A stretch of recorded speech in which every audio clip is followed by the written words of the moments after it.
All right, welcome back to the Morning Show right here on the Rise News channel. Joining us now for the review of some of the headlines of today's newspaper from around the world is a Rise News analyst, Emmanuel Malabite Efedi. Great Malabite. Action. Good morning, Rufai. Good morning, Ayo. Good morning, sir. I'm missing somebody. Yes, we are. Now, we'll start the review with this day, Nigeria's newspaper of record. The lead story, Adamu, we didn't consult adequately on zoning of National Assembly leadership positions, admits responsibility, says party will reconsider position. Aspirants warn opposition may have its way in 10th Assembly. Yari North will take decision if zoning isn't reviewed. This injustice needs to be corrected, says Musa. We will challenge it, Kalu declares. Now, of course, the hoopla raised by the zoning arrangement and consensus peak of the APC is still raging, and different interest groups taking their claims and threatening the fire and brimstone if the party does not change its stance. But the Southeast, as represented by Oji Uzokalu, wants the Senate presidency. I think they don't want anything less. And the Northwest, despite being given Deputy Senate President and the Speaker of the House of Representatives in this arrangement, are still threatening that they too want something more. Nothing less than the Senate President. But when you ask these people talking about the North, are they talking of personal interest or the interest of a few? I thought by now people should be asking, what will President-elect Tinubu do to uplift poverty, the poor people in the North? That should interest them more, but we don't hear this kind of discourse.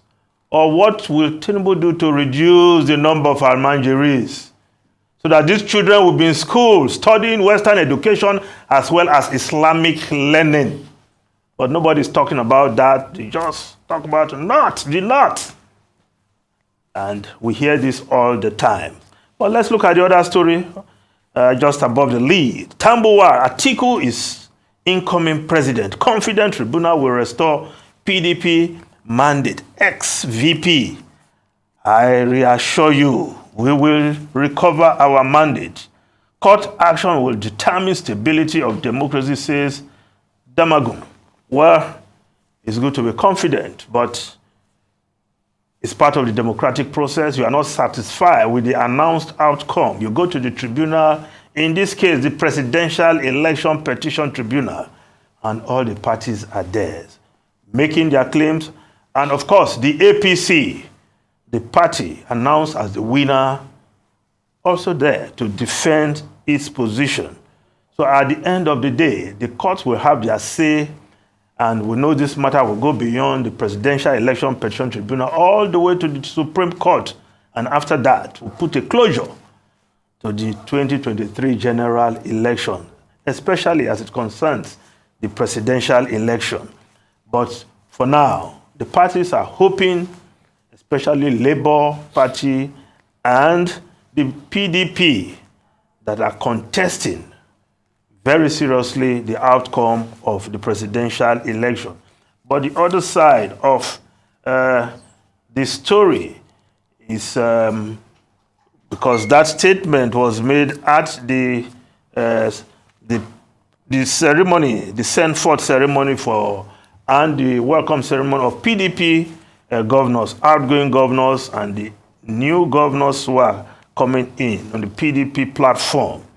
And in that gathering, it was also stated that it is time for stock taking. Atiku tells PDP. The Daily Sun newspaper now, Daily Sun, I'm starting with one of the stories beside the photograph. It's time for stock taking. Atiku tells PDP governors.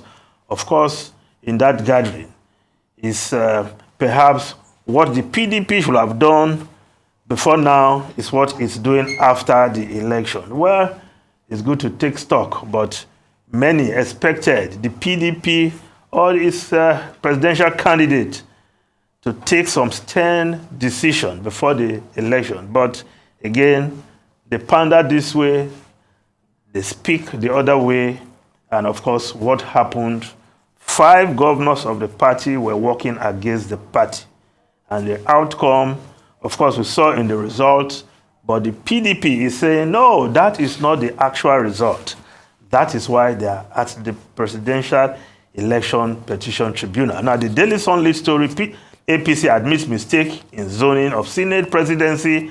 Others urges aspirants to give party time for further consult. Pledges response when president-elect returns from foreign trip. Recall, before this zoning arrangement was announced, they were waiting for the president-elect who traveled in that instance to rest after the rigorous presidential campaign. And he came back, an announcement that has a stamp of authority was made. So now they are waiting for him to come back from another foreign trip, this time to meet investors in Europe. Will he come and reverse himself? Because what was announced was certainly something that has his authorization. Well, we'll see whether what the chairman of the APC, Abdullahi Adamu, is saying, that they will revisit this issue and reverse some of the decisions taken, will sit well with the president-elect, Bola Ahmed Tinubu. The Vanguard newspaper, Senate presidency, northern senators threatened to revolt over zoning templates. And the Punch newspaper also reporting this story. National Assembly leadership, APC moves to pacify aggrieved aspirants. Stop agitations. Party will revisit zoning formula as Adamu begs aspirants. Now, if we look at the Guardian newspaper, yes, underutilization, debt, hobbled $4.12 billion rail rehabilitation project. Yes, of course, reviving the rail services is one of the hallmarks of the Buhari presidency and its achievement, which it has touted. But the Guardian newspaper, in this big story, they call this one, looking at the expenses, the expenditure so far, and it's saying that, well, reviving the rail transport is part of the in parts of the country. The huge cost of the project and the safety threats have continued to dot the tracks and worsen Nigeria's already huge debt problem. And some are saying, how come the loan has been fully assessed and repayment on it has commenced, but the project is yet to be completed? It's a big question. You have assessed the whole money, but you have not completed the project. And repayment have started. So it's something I'm sure the coming administration will also take a look at how the money was spent, whether all the money assessed actually went into the rail project. Well, a certain Rotimi Amechi, the Minister of Transportation, who presided over this, perhaps may have answers to this question, if you will. Now, the Nigerian Tribune newspaper, Senate presidency, opposition may have its way, Yari wants. Now, the Nation newspaper also reporting that story, APC chairman to aggrieve lawmakers, hold your fire. That's what it's saying. Then the Daily Trust newspaper, uncertainty over multi-billion naira Abuja airport runway project. Criticism trail fresh 3.4 billion naira consultancy fee. Stakeholders flay delay in project execution. 65 billion naira budgeted in 5 years. Talking about the Abuja airport runway project.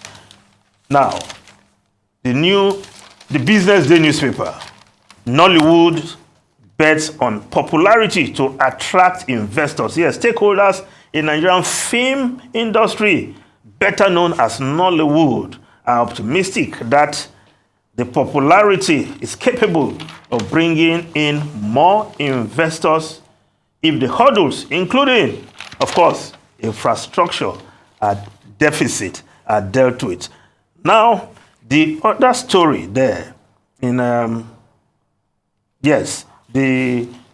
other story I'm looking at, yes, beside the photograph, can NNPCL really become Africa's Aramco? It's a question. I raised this issue yesterday.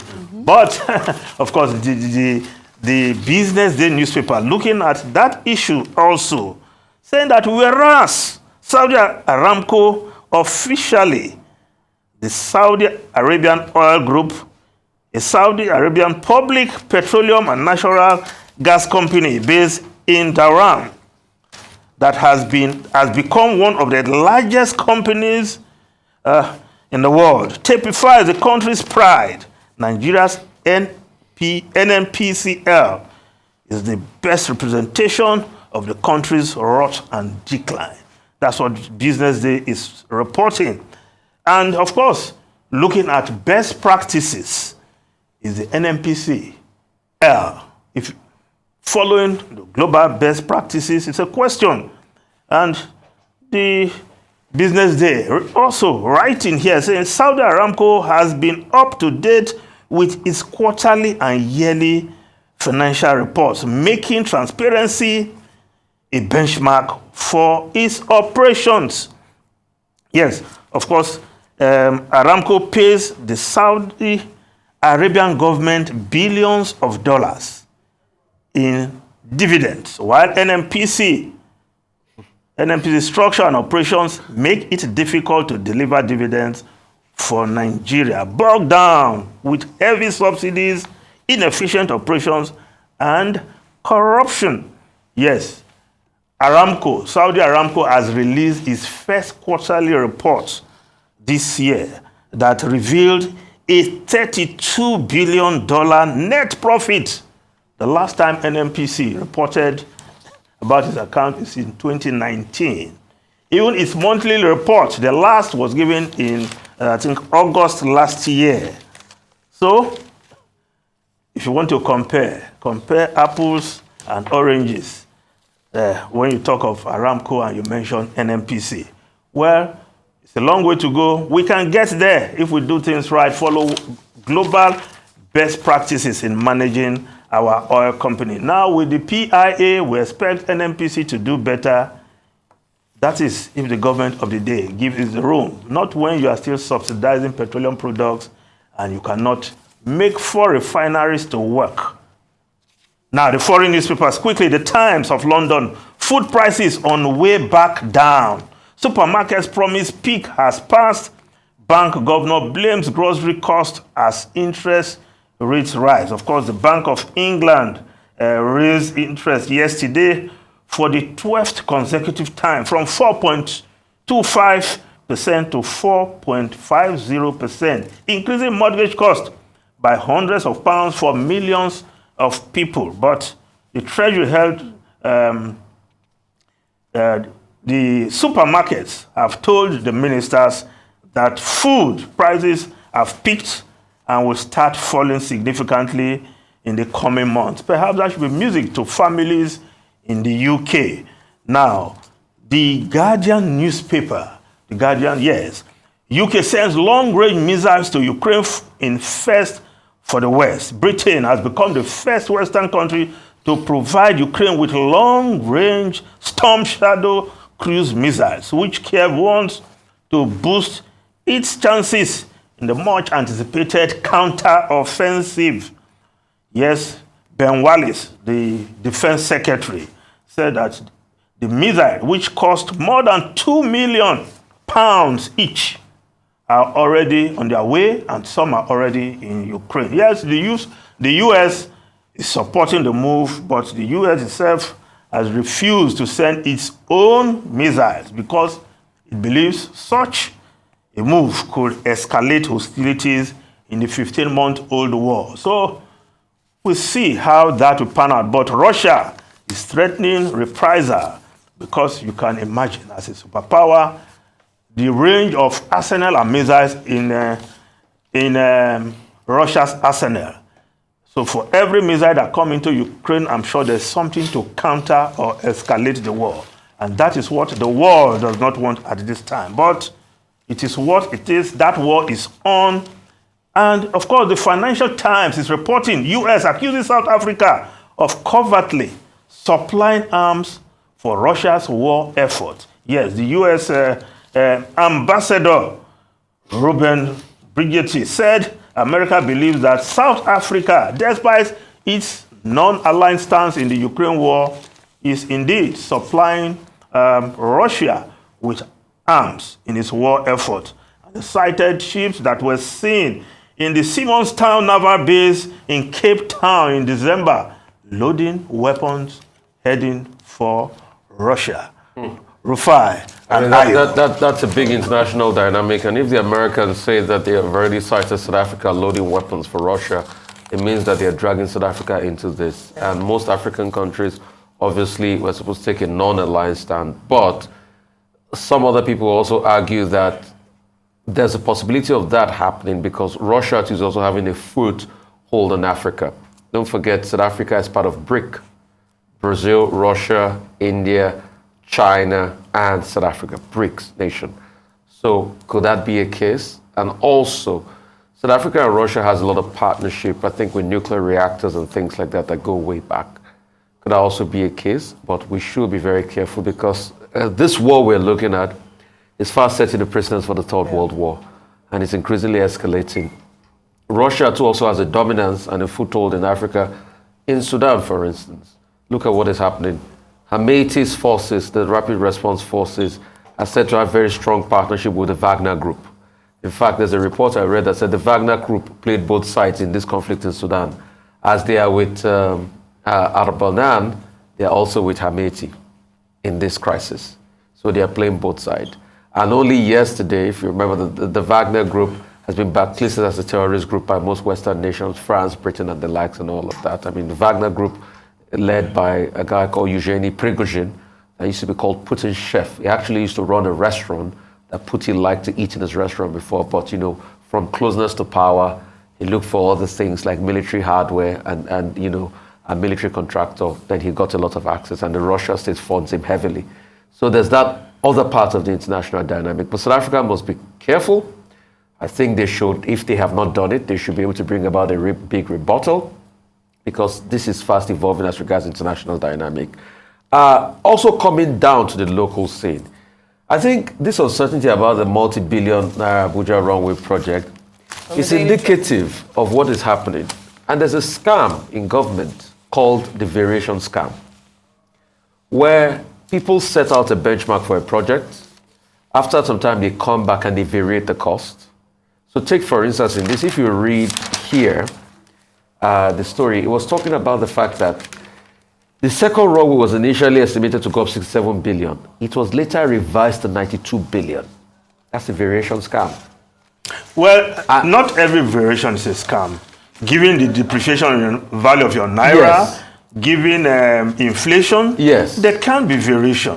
There can be Is variation, part of contract. but most of It the happens, especially when you don't execute but most of the immediately, variation- you don't pay immediately. So most of the variation that I've done here, 9 out of 10 times are scams. Well, I hope you have the facts, the statistics for that. And that's why I said 9 out of 10 times are scams. I mean, I can just also link that to this project, The too, real that the money has been rehabilitation repaid and all of that.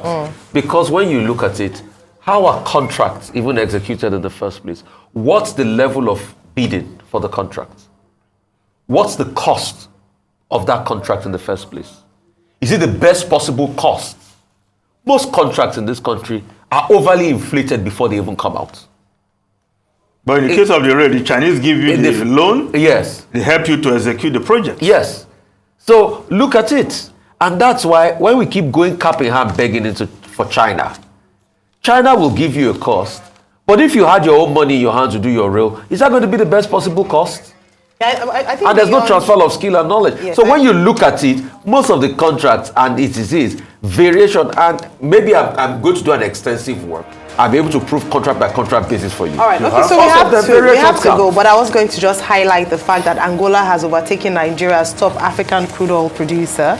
In terms of, we talked about crude oil production during business with Reuters, but unfortunately we don't have time to delve into that. But again, speaks to our revenue, speaks to our, obviously means that they're not going to contribute to revenue in Nigeria for the next few months. It speaks to how well we are managing our resources. And the promises made.